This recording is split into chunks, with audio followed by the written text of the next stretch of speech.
Hey everybody, it has been forever since I've been live on YouTube. I'm here. I'm back at my usual time. Okay. I forgot how everything even works from here. So let's see if we can. Hopefully, there's no feedback. So let me go online and check if there is feedback. And ah, why does YouTube and Capital One look alike to me? I'm very excited about today's conversation. Let's see. I am live.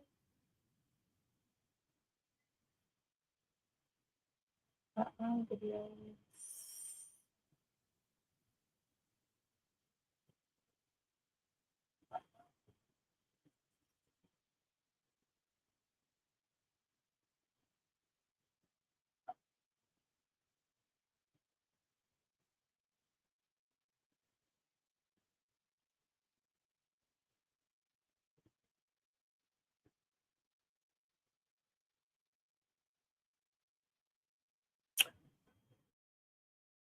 Okay, I'm sorry.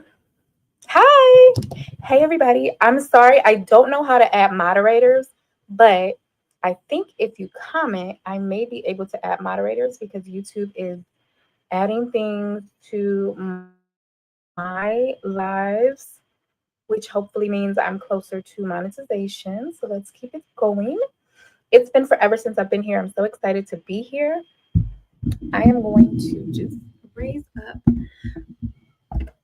I know we've had microphone trouble before, but I'm going to hopefully but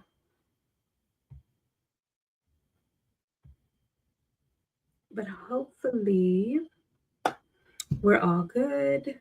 Let me see. Let me share this. I am ready to discuss this topic really quickly because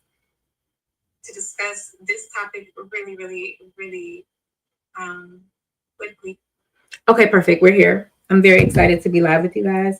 I want to chit chat. I wanted to bring up some things.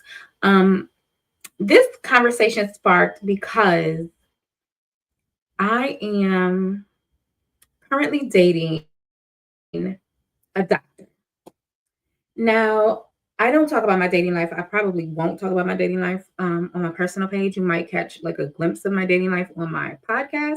But what I really want to talk about is Black elitism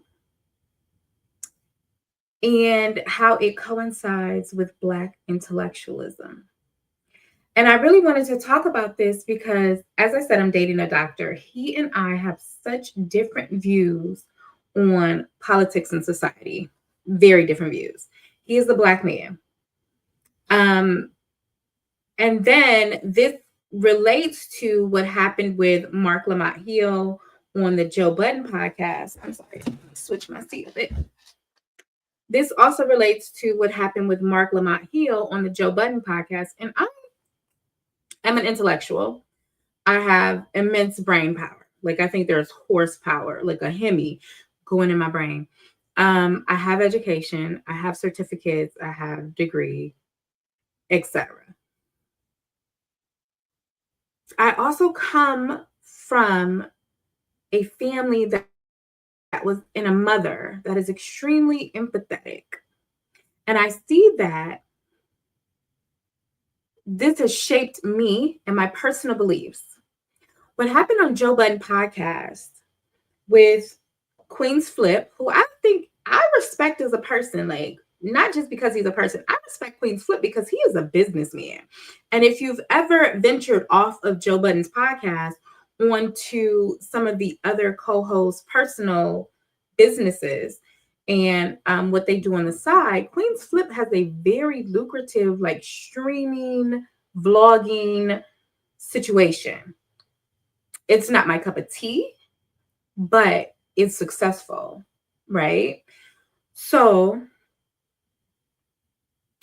him and Mark Lamont Hill, who we all know, Mark Lamont Hill is a professional, a doctor in the Black community who does a lot of pro-Black, anti-establishment, and anti-white primacy work. He's an intellectual. But much like me, Mark Lamont Hill came from very humble beginnings, right? His humble beginnings give him the ability to, and much like me, navigate spaces where people who are not as educated, or people who may not earn as much, or people who may be living in poverty or on government assistance aren't, they would never, like myself nor Mark Lamont Hill, would turn our noses up at them, right? We still have, and it's very interesting because he said this on the show, and now that I'm relating to it, he said on the show that he does not, Mark Lamont Hill said, he still keeps like his bank card locked. He's not on auto pay. That is such a traumatic response from growing up. And I have two educated parents. Like I come from parents who are educated, but in the Black community, when you have parents who are educated, they're usually leaned on for support. So although they have the ability to earn a lot of money, they are seen as the people with the money who need to help the rest of the family. This is usually across the diaspora how this works, in which the most successful sibling or most successful child is usually is number one, parentified, and number two, seen as the life vest for the rest of the family. For me, I think it's so ingrained in who I am and what I've seen my parents do for family members that weren't immediate, cousins, siblings, older adult siblings as they grew up and became successful people. What I've seen them do has shaped who I am. And I've been shaped into being this person that is extremely empathetic, overly empathetic, right? So I'm overly empathetic, and I really have a different take than the guy I'm seeing about this whole current administrative thing.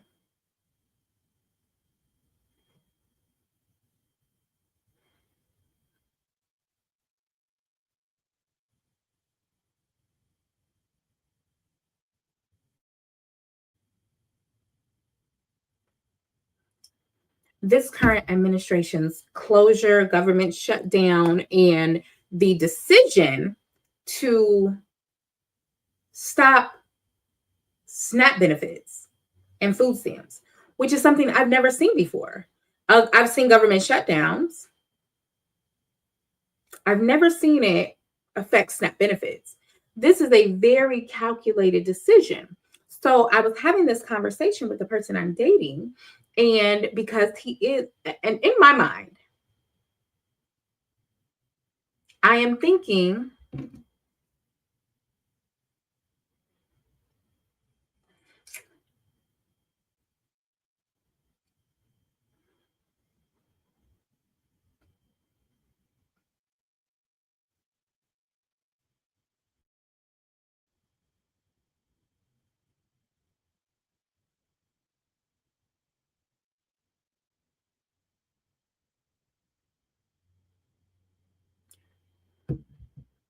what I expected, because he's a Black man who has come from humble beginnings, is that he would have the same take that I have about the people who receive government assistance. And I'm going to tell you why it hurts even more. Why it hurts me even more is because I watch people who have garnered success go to a dealership to buy a $150,000 car. No joke. I've watched people go to purchase $150,000 car, and I know they just the week before their parents had a shut off notice for their utilities. To me, I would look at you as a person and say, education, success aside, you don't have it like you think you have it. Education and success aside, you don't have what you think you have. Correct? Am I wrong in this? I want to add a bit more light. I feel like it's so dark. So forgive me. I'm going to adjust my lighting just a bit. Oh, that's much better. So education and success aside, if you're going to buy a $150,000 car,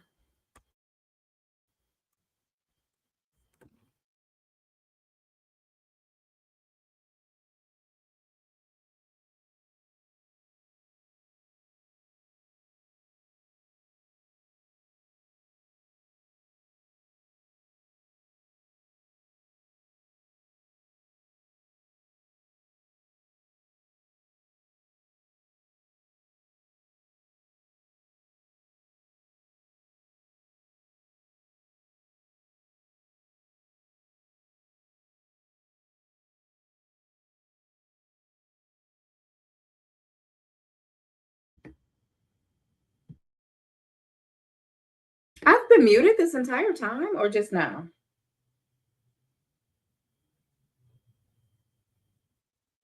Okay. You know what I'm going to do? I'm going to have to bump off this live and I'll come back because I think I was muted most of the time because my cord for the I think my cord was loose, y'all. But anyway, no, so I think that's my biggest complaint is that these people have these elitist attitudes about people who live in poverty once they've garnered some education. But these aren't people that have a ton of success. Like these are hustlers, right? These are people who probably earn 70 to 120 a year. And in this economy, 70 to 120, or let's say 70 to 150. It's not like Black people with education trump the system, right? You don't trump the system and become a 7-figure person. You're still Black. So I would think that having the privilege of a lot of education would give you some, like a superpower that you would want to use to advance your people. But some people, and I don't know if it's some people use that education and start to look down on other people and say, yeah, so I don't know if I think you deserve anything because you haven't worked as hard as I've worked to get an education. When in reality, what you have is still mediocre, not mediocre. You have an education, but as far as your earnings, your tax bracket, you're not like many paychecks away from being where these people are. So what happened was Queen's Flip on Joe Budden's podcast was talking to Mark Lamont Hill, and he said to Mark Lamont Hill, you're trying to use tricky words. And the tricky word conversation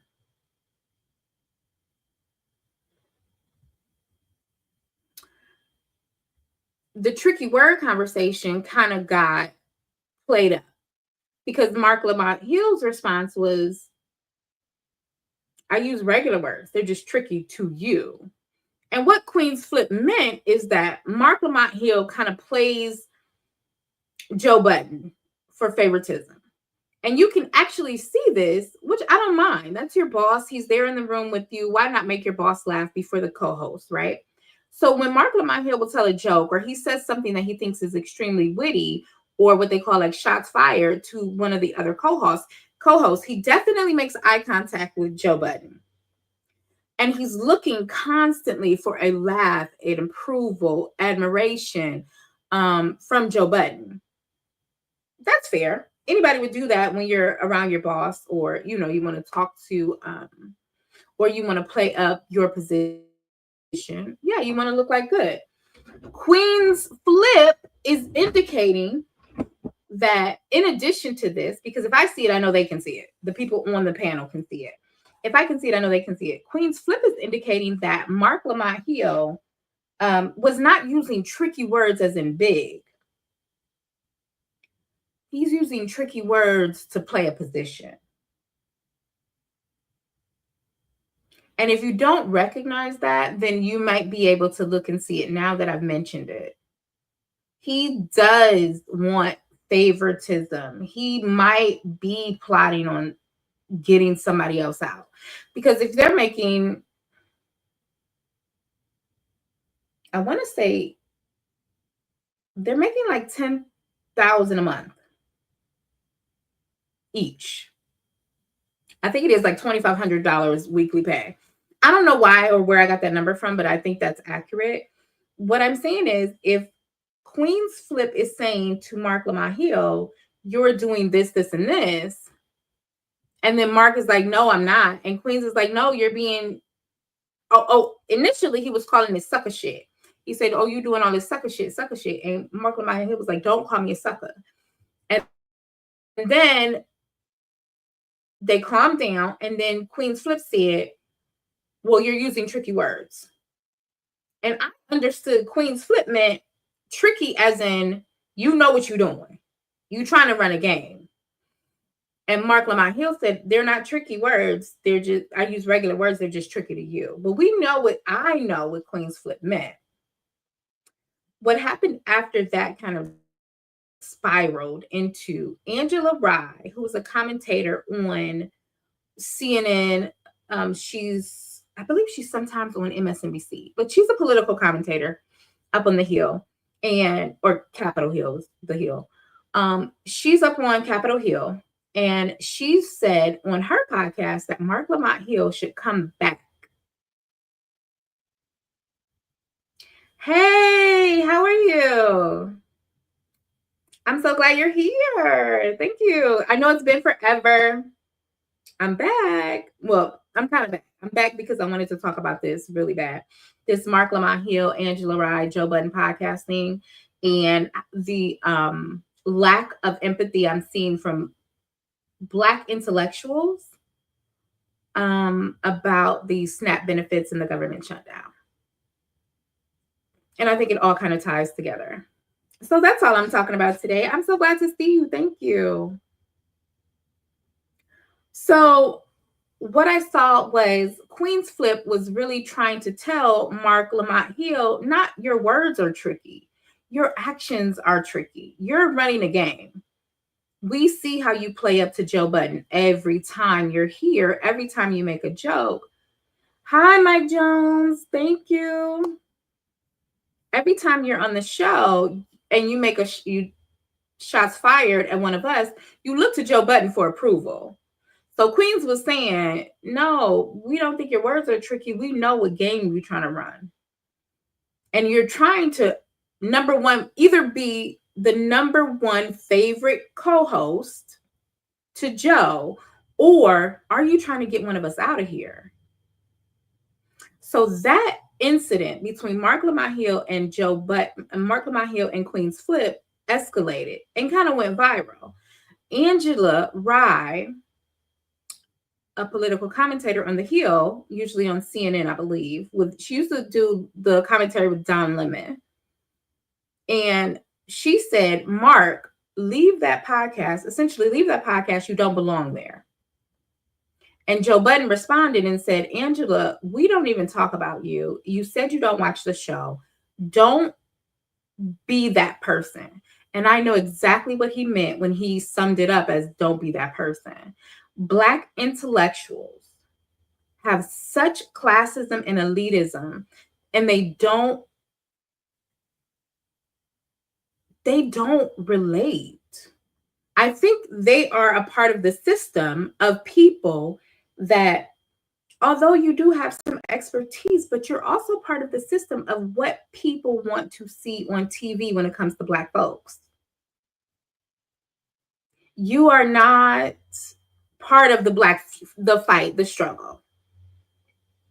And I noticed this not only with the Angela Rye and Mark Lamont Hill, Joe Budden situation, but these people really want to look down on people who don't have the luxury of or the privilege of having as much education as they do. And the doctor, I'm dating a doctor now, and this what really brought it up because of his sentiment on SNAP benefits. Being a Black man, a doctor in this country, having to fight the way you fought to be here to get what you've obtained, and at this level to be successful, you have completely removed yourself from Blackness. And I'm not saying Blackness is a monolith, but I'm saying if you're at the top, you should be pulling up. And I'm seeing so many of them do not want to, which is why Angela Rye said to Mark Lamont Hill, you should not be over there with them. You, as a doctor, as a scholar, as a person who is educated, Black, with a voice and a platform, you should be pulling people up. Not saying, hey, get from over there. We don't want those kind, not those kinds. And I'm a person with education and certificates, a degree, etc. But there's no point in time where I wouldn't use my education, a platform, to not superhero and champion for Black people. This is not a time to look at Black people, or I only talk about Black issues here, I'm sorry. This is not a time to look at Black people and say you should have made better choices and never been on SNAP in the first place. When in this society, education of any quality is a privilege. Education of any quality is a privilege. But I had to talk about this issue because I've seen it way too often in which these people do not relate to their Blackness.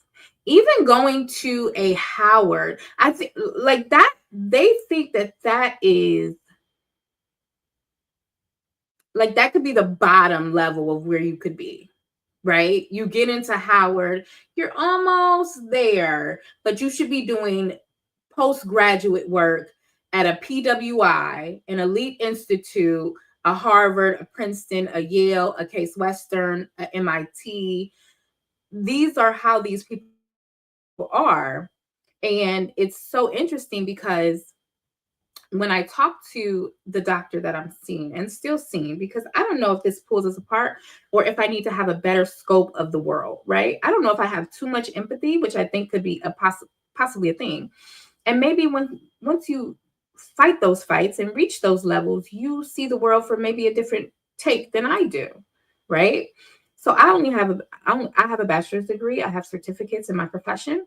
I have some licenses in my profession. What I'm not sure of is that if I was to go for a master's, I would change as a person. If I had my doctorate, would I change as a person? I don't know. And then the bigger issue there is also these intellectual people, the people who have these doctorate degrees, the people who have these platforms and who are experts in politics or are scholars in one discipline or another, they're not earning the type of money that you would see from elitism. I think that's the bigger problem too for me, is that, okay, great, you have a doctorate, you're still at 140. You're not like the elitism that I would expect that I am seeing should be attached to a certain salary, income, price tag. You have no children, you're single, and you're making 125. So you think you're better than you're not many paychecks away from the poverty that you're so judgmental of. I think that's my issue, is where do the Black intellects, because the Black intellects, especially the ones that have platforms, Angela Rye, single woman, no children. Um, there is another one. I can't think of her name.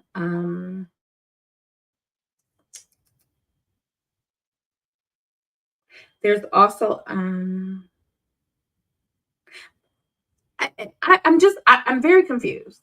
I'm very confused. I was hoping we would have a conversation about this. I don't see too many comments in the chat. I'm very thankful that Conceited is here. Mike Jones is here. Thank you guys for watching. But yeah, I'm trying to figure out the Black elitism that comes with intellectualism, because I would think that you would use your education as a superpower to pull up, not to look down. But far too often, I've seen people, especially like the JD level, JD and doctorate level. I mean, a Juris Doctorate is a doctorate level, but PhD, JD, there's an elitism there that boggles the mind, because you're not in the tax bracket because you're still Black. So you would think that Black issues would be at the forefront, not to look down on Black people that are living in poverty. And then to not have the wherewithal to understand that we live in a society where everybody can't be successful. Everybody won't be successful. That's not how this cog works, right? It's not how we work in America. In America, there has to be consumers. There has to be a lower level. There has to be somebody funding the companies that fund the true elites. And the true elites see you as part of that class, that society. So it's very interesting to me to see these people. When I was talking to the doctor the other day, when I was talking to the man I'm dating, we'll call him Dr. I. When I was talking to Dr. I the other day, we were having this very heated discussion.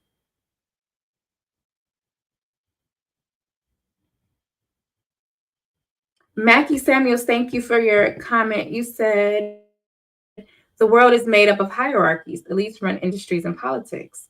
The grassroots are generally not in positions of power. You're absolutely right. That is 100% true. Thank you for your comment.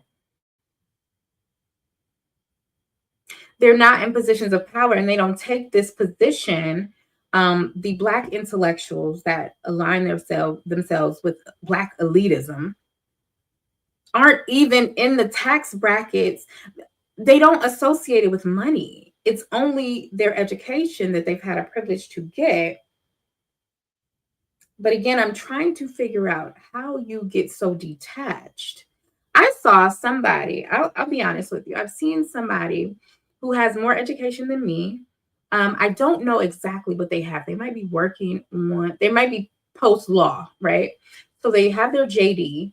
I don't know if they practice or have passed the bar in any state, but they went to look at new cars, right? They went to look at a Range Rover, brand new autobiography, like the big boy. They wanted a $150,000 truck. Their parents have a shutoff notice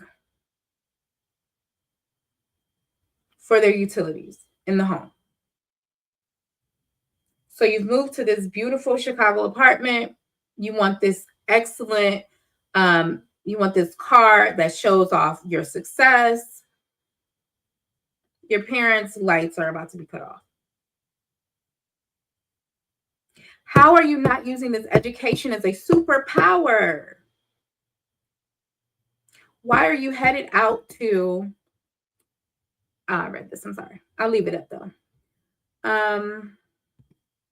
And thank you, Conceited. Thank you again. And Mike Jones is from Tampa. I'm sorry I didn't show all the comments.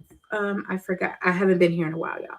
But how are you not using your education as a Black person with the privilege of having higher education as a superpower? Save the youth, if nothing else. Save the youth.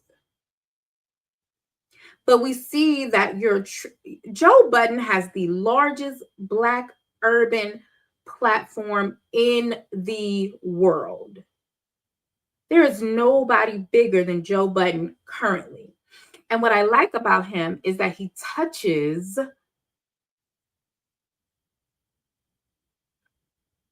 the people who wouldn't listen to Angela Rye, the people who don't even listen to a Charlemagne the God. Joe Budden adding Mark Lamont Hill. Joe Budden adding Mark Lamont Hill was him using a superpower. He has the platform. Let's get an intellectual here so we can have conversations that can touch people in a different way. If you watch the Joe Budden podcast, which I love and enjoy because I'm blackity black.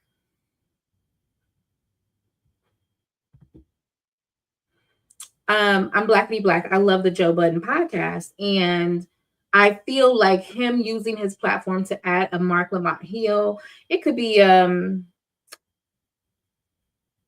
it could have been, what's this guy's name? You guys all know him. I don't know him. FD Signaries. I can't think of his name. He's a huge YouTuber here. He has a big platform. He's a bright man. But to have these conversations is so important.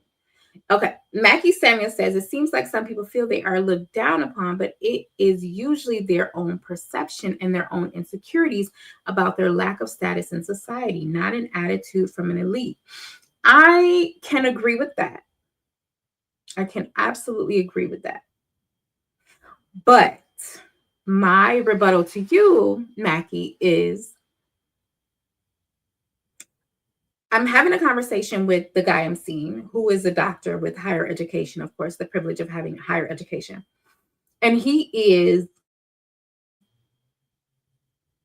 trying to figure out why people are on food stamps instead of saying, who cares?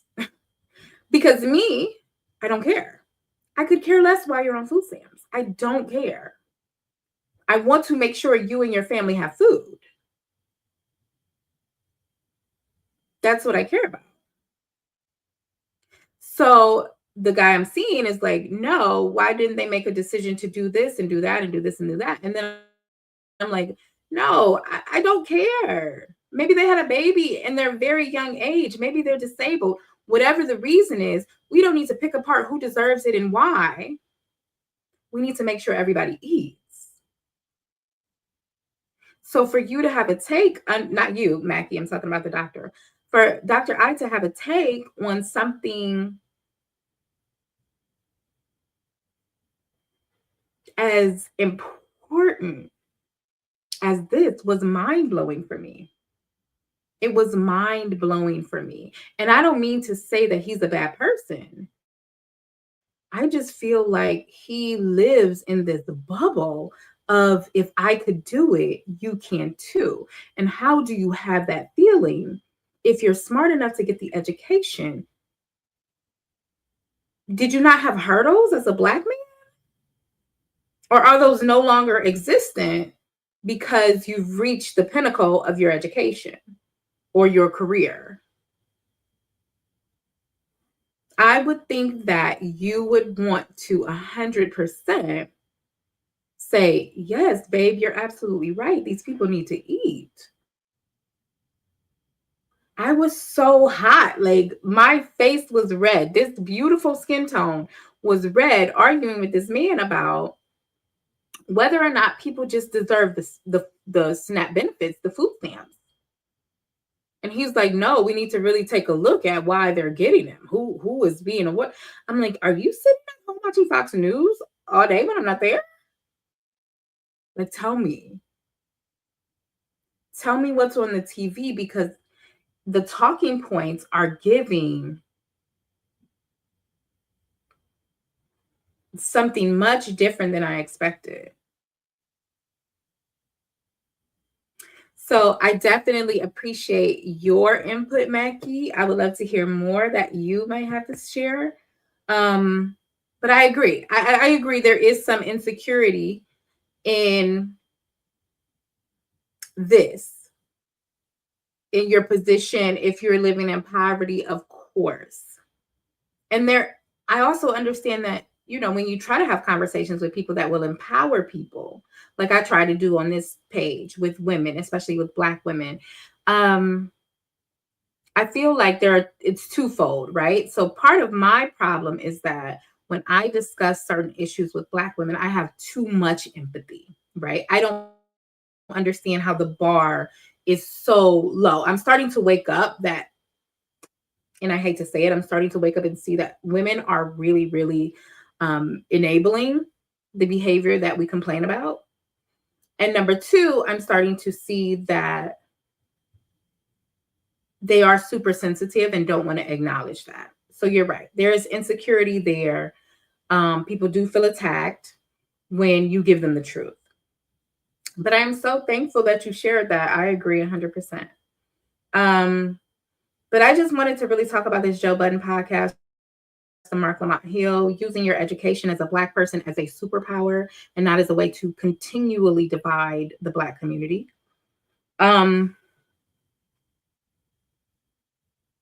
But I also understand my own perceptions are flawed, of course. They're not perfect. Why are you now suddenly talking about elites when you're... Oh! This is so interesting. This is so interesting because him and I did have that conversation. And honestly, am I insecure? No. But I will say this. Because I've been married before, I understand how much as a wife, when you get married to somebody, because this is the person that I truly like, there may be, okay, maybe that is the right word. I am insecure about overperforming.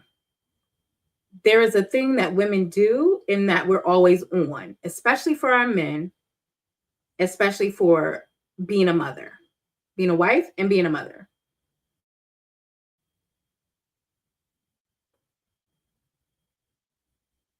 That's interesting that you said that because I've had that conversation with him because I understand also. I'm not insecure about who I am. I'm insecure about who I would need to be. Right. So I often have conversations where I'm like, am I going to have to stifle or am I rising to an occasion? Right. Because I've dated successful men, of course. Number one, this is a great question. Mackie, please, please. Number one, am I insecure? I'm wondering if I am insecure about who I have to be.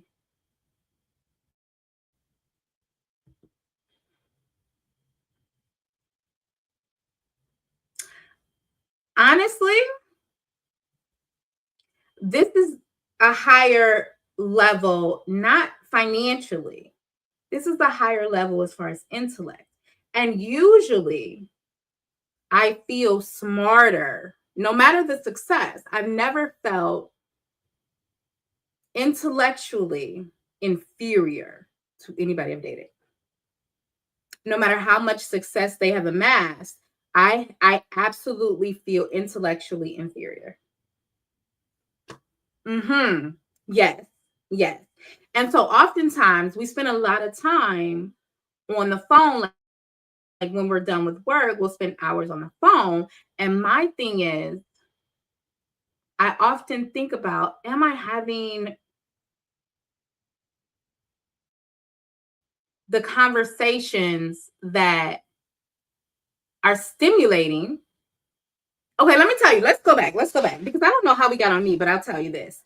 So I did mention to this person, like, oh, a few months ago, I was thinking about law school. I had posted it on Facebook that I was thinking about law school. And then since that time, which has been less than a week ago, this person has followed up with me every single minute and day about emails.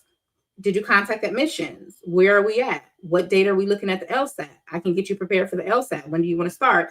Let's look at this. Let's look at your, like, it's been nonstop. Me, on the other hand, I may go with the flow type of person. I didn't expect it to be like, let's do it now. But you are absolutely right. Absolutely right. I do feel intellectually not as, but on the flip side,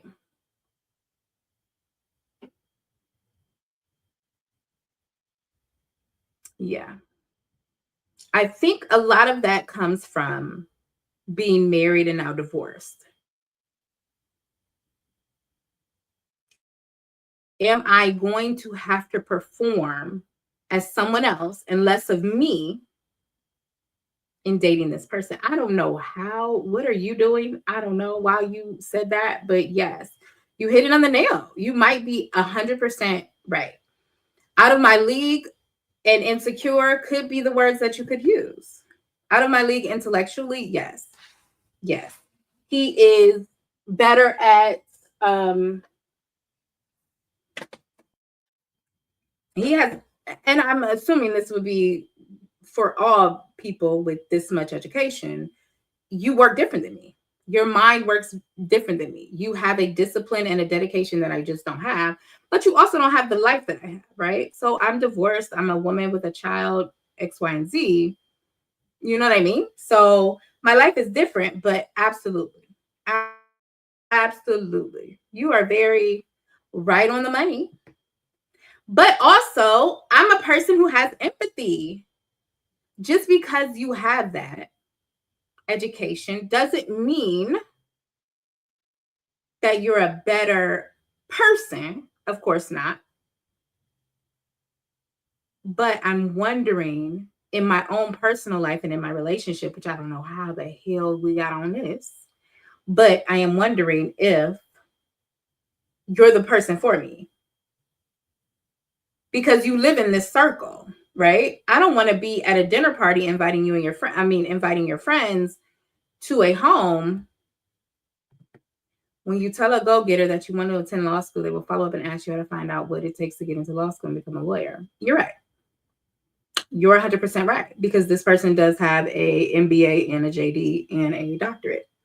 So, yeah, this person has spent all of their life attaining the seemingly to most people unattainable, most of their adult life, chasing education, which we could talk about it in another thing, how that may be a trauma response for some people. But they've spent their entire life chasing education. And yes, now he wants, I appreciate that he wants the same for me. He's like, what are you waiting for? Let's do it now. I can get you LSAT ready in 30 days. If you want me to take control of this, I'll take control of it, which I appreciate. But at the same time, Mackie, please, what? How are we here? How did we get here?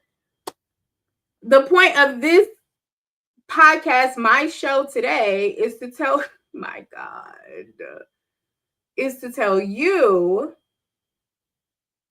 that I don't like Black intellectuals who also are aligning themselves as elite. And here you are telling me this about me and my insecurities with dating this person. What are we talking about? This is supposed to be about Joe Budden and Angela Rye and SNAP benefits. So anyway. Yeah, no. And you know what? I will tell you this. This is what happens. Girl, I don't know. What have I scrolled in on, girl? It's a lot. It's a lot. I was supposed to be here talking about Mark Lamont Hill versus Flip, and then Angela Rye, Joe Budden using his platform as a superpower by bringing Mark Lamont Hill in. And then it got to me.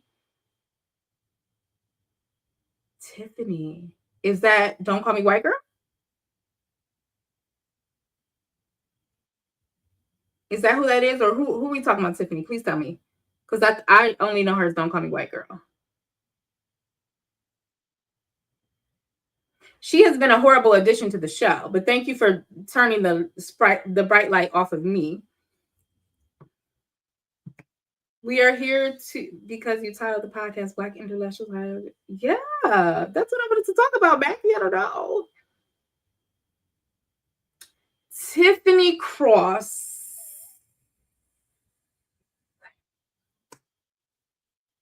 Tiffany Cross. Mm-hmm. Mm-hmm. Mm-hmm. Tiffany I don't know if I can even get into Tiffany Cross in this show because I was just about to go, but Mackie started telling me about how insecure I am because I'm dating a doctor. My God. Um, Tiffany is 100% has always been a problem. Mm-hmm. Mm-hmm. Mm-hmm. Yes. Before, yeah, even before. Now, people who don't know who Tiffany Cross is, let me see if I can bring her up on my screen really quickly. Tiffany Cross, I've never, I liked her, and then I started to see, hmm, and then I started to see this woman.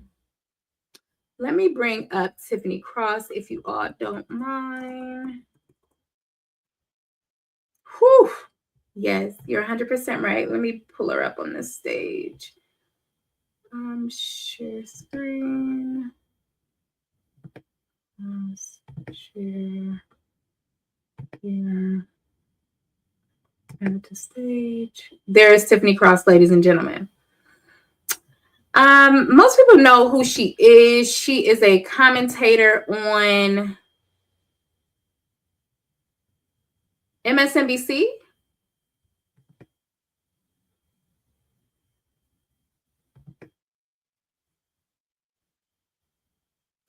To be in a room, she is the problem. To be in a room with Tiffany Cross and Angela Bride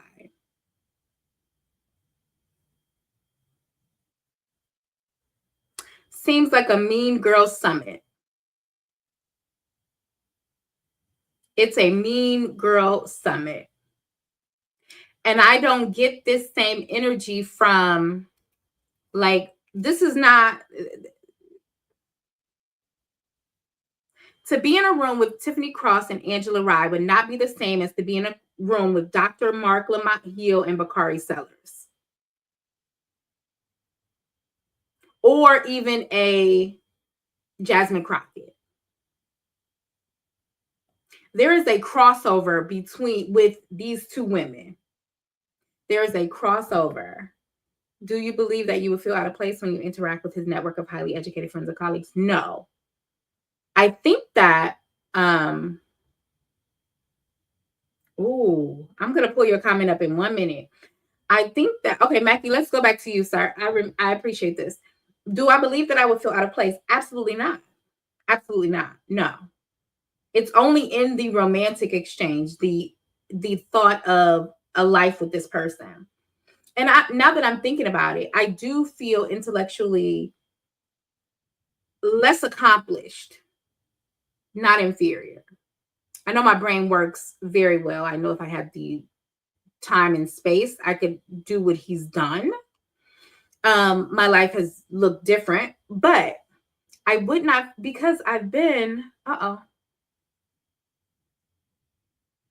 I'm sorry, y'all.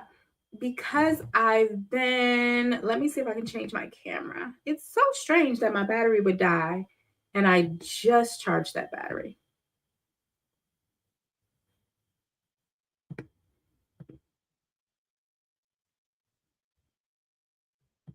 Okay, I'm sorry about the camera loss. But it's not that I feel like I would be out of place when I interact with his friends or colleagues. No. I've been around highly educated people. It's just the romantic aspect, living a life with this person, if that was something I chose to do, if we were to be in the same home at some point of our lives. Yeah, no, no. I know successful people. I am a very intelligent woman. So absolutely not that. Not that. It's only the romantic exchange. And then this person having this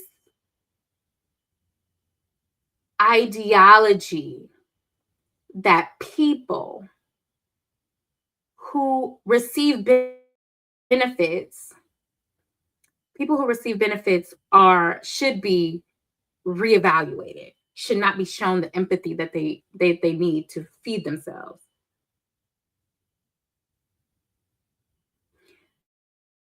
Absolutely. Absolutely. Since we're on this, it's the intimate interactions. Absolutely.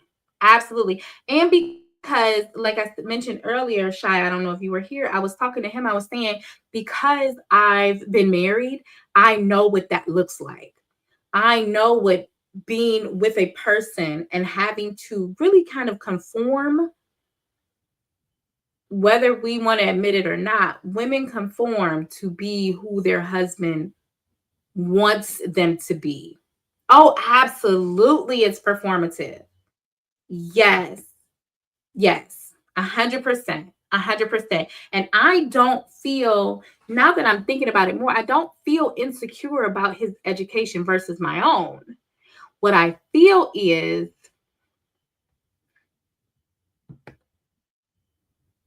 assortative mating is the tendency of humans to mate with their socioeconomic peer group. That is, those with similar social standing, job prestige, and educational attainment as themselves. Um, that's fine, but I usually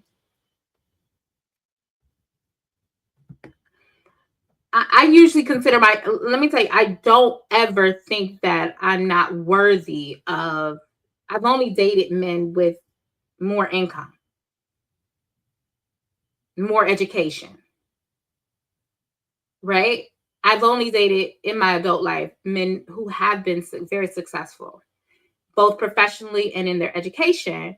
And that is what draws me to these people, is the discipline that they found in themselves to get this education and to achieve those professional goals, right? So it's not that. I still consider myself the prize. What I think it is this is a different level for me. My daughter's father has a JD. He was a practicing attorney at some point. I don't know what he does now. My daughter's father has a JD. So I think it's the PhD level that I'm like, oh, okay. This person has a different brain power than most, right? And so if I'm dating him, do I need to be something else? And I don't want to do that at this age. I don't want to do that at this age. But I also like you as a person, aside from your views politically. I think your political views, I don't know what they are. I haven't completely asked, but I think it's time we have that conversation, because the way that you showed zero empathy, okay, listen to this. Let me explain myself. Let me finish this thought and land this plane. If I'm dating someone who believes that people with food stamps, instead of just saying I could give a shit how they got on them, what their life choices were, I don't care what that looks like. I want them to eat next month. Makes me wonder, if we were to share a life together and I have a family member who needs help, are you asking this family member or me what life choices, are you asking me or this family member what life choices they made to get there? Are you asking them, why do you need help, instead of just providing the help? I don't like those type of people. So I think as I dive deeper, we haven't been dating much longer than 2, 3 months. So it's not super serious. But we talk all the time. It feels like it's getting serious. If my family needs help, I don't want you saying, are they a teen mom? Did they go to jail? Did they do drugs? Who do you think you are?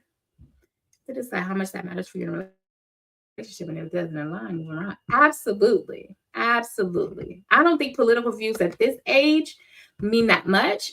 But I don't want to be, I know I'm also radicalized. I am slightly radicalized. So I understand that my empathy for Black in period, Blackness, period, is not perfect. My empathy for Black is not perfect. But having lack of empathy for Black, lack of empathy for poverty is wild to me. And you know what's even more crazy to me is because Although these people have this education, they're not super high earners. These aren't even the people that, get the $600,000 Google job. They don't get the $450,000 Netflix job. You know what I mean? These are still people who earn a modest salary. 125, 150. These aren't, I mean, they have the education, but these aren't like usually entrepreneurs who earn millions of dollars in a year. These are still normal people. So that's where I think that's why I'm so offended by the elitism. Angela Rye has to perform and hustle. She's not just somebody that's gotten this education and moved herself up the ladder. No, she needs a spot on TV. She needs a spot on YouTube, along with the doctor. The doctor has a career. These people don't earn much more than me. These people don't earn much more than me. That is where the elitism kind of blows my mind. So I think that's what I wanted to really address, is to check them on where they think they are in the tax bracket. Make sure that if you are a Black person with higher education, that you don't use that higher education to look down, but you use it as a superpower to pull up. And for Angela Rye to be looking at somebody like Queen's Flip as if he does nothing and has nothing when he earns more than her, has accomplished more than her, with children and a family and kids and coming from poverty and being an immigrant. Like, please.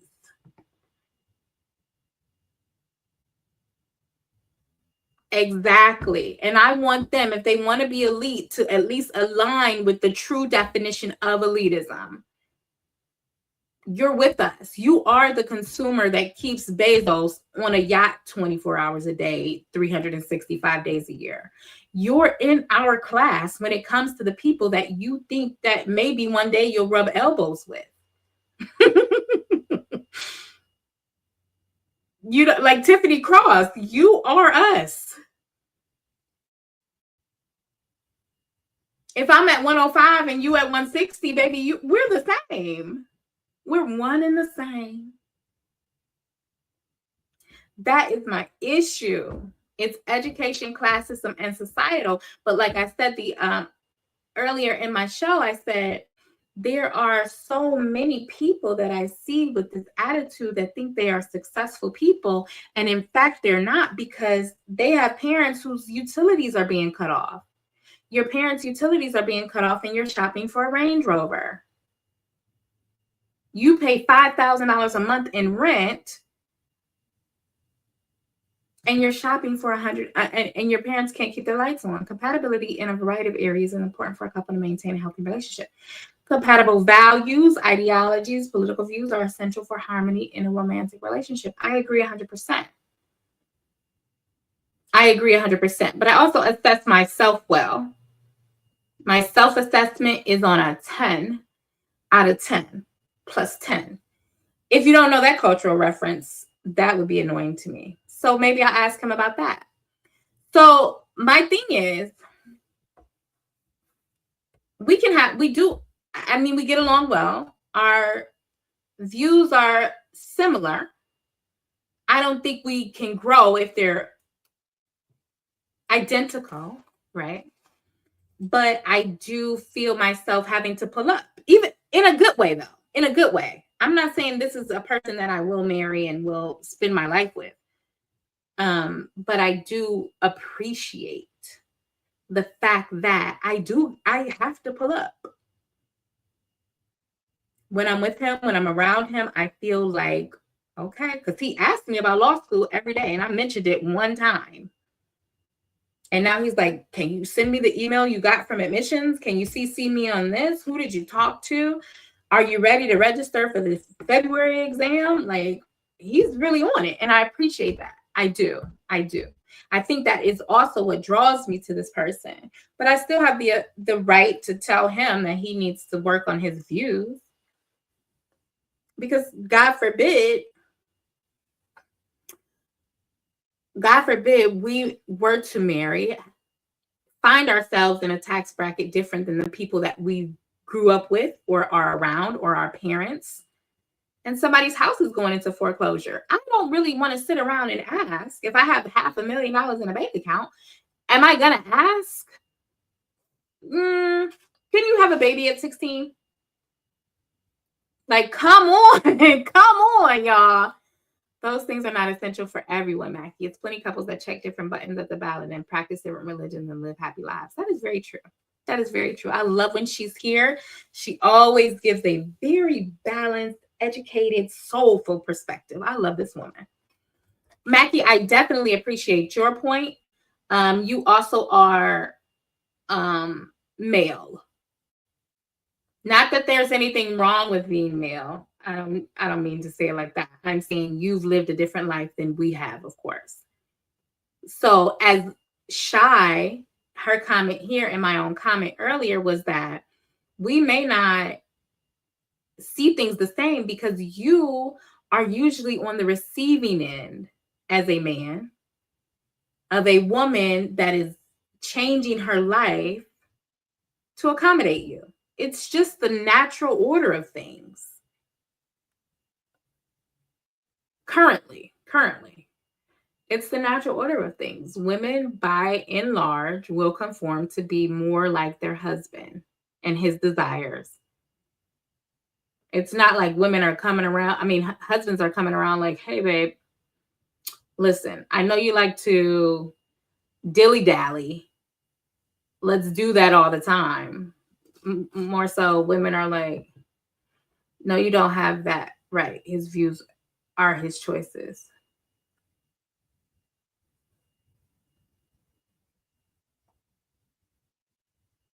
Shy is, are you upset with him?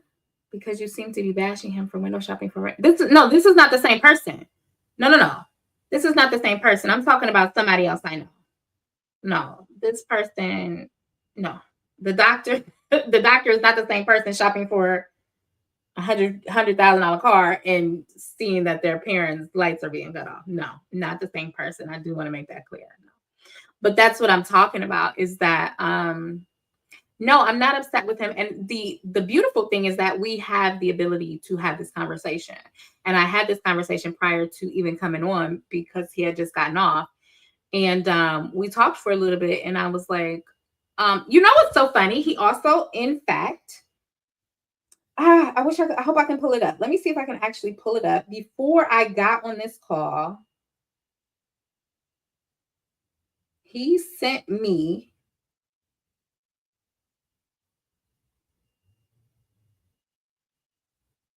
a journal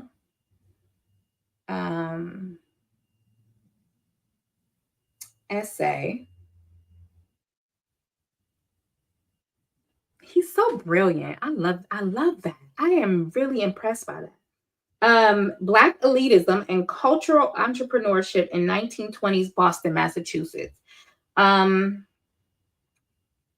It's so funny because because I'm able to bring this up to him, right? So we had the conversation about the SNAP benefits, I think what, Sunday night? Sunday night. Monday, we didn't talk about it. But no, it must have been Monday. So Monday we had the conversation about the SNAP benefits. Tuesday we didn't bring it up because I didn't feel well. And today, I tell him, I'm like, this is something that I want to talk about. So he sent me this article about Black elitism. And no, I'm able to have these conversations with him, these very healthy conversations with him. And I'm able to tell him how I feel and what I thought. And because he has this education, and oh, let me bring this up. Let me say this. He's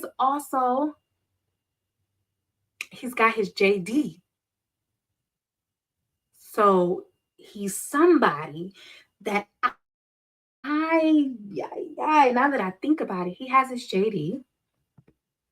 And Opposites mating or marrying tend to be exceptions to the rule rather than the rule. As a rule, people tend to mate with other people that share core compatibilities. Mackie, who are you? Reveal yourself. Reveal yourself. No, but he has his JD. So we had a conversation the other day, and he's very black and white. And I'm gray. I'm so gray. Like, I'm very gray. I think that's a Gemini thing too, though. Oh my God, listen to this. Do you know if I said I was a Gemini and that's one of my traits, he would be like, can you cite your sources? But I'm just telling y'all, the relationship, the compatibility feels good. It feels really, really good. But my God, I just thought about that. So anyway, y'all, I really appreciate this conversation. I'm sure Shy is maybe replying. This was a good conversation. So maybe we need, this is why, did I put part one? Yeah, I put part one in the title because I have to come back and we have to dig into this a bit more. I love Shy's comment about Black elitism. I have to come back to this. I'm very excited to come back to this. Black elitism isn't derived from money, it's education, classism, and societal.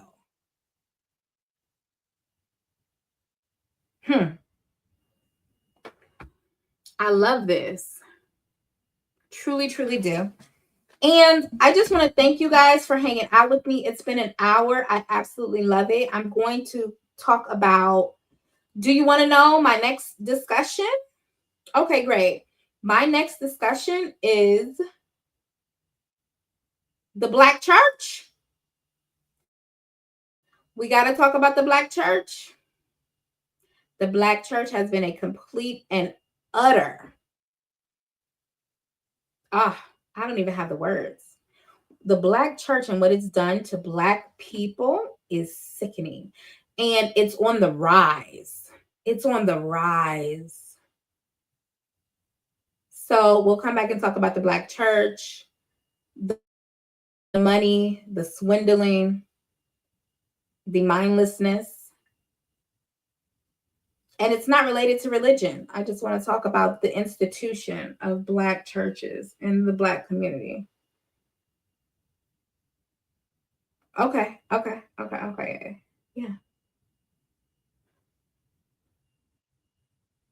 I wonder if I'm a bit like that. I wonder if you know what? We'll talk about it in part two. Love you guys. Thank you so much for hanging out with me. I'm so excited. Mackie, thank you so much. Life with Shy. Of course, my boy Conceited and Mike Jones are here. Anyone else watching, thank you so much for hanging out with me. I'll make sure my camera battery is fully charged next time so you all can look at my beautiful face. Thanks again. Have a great night. Love you. Bye.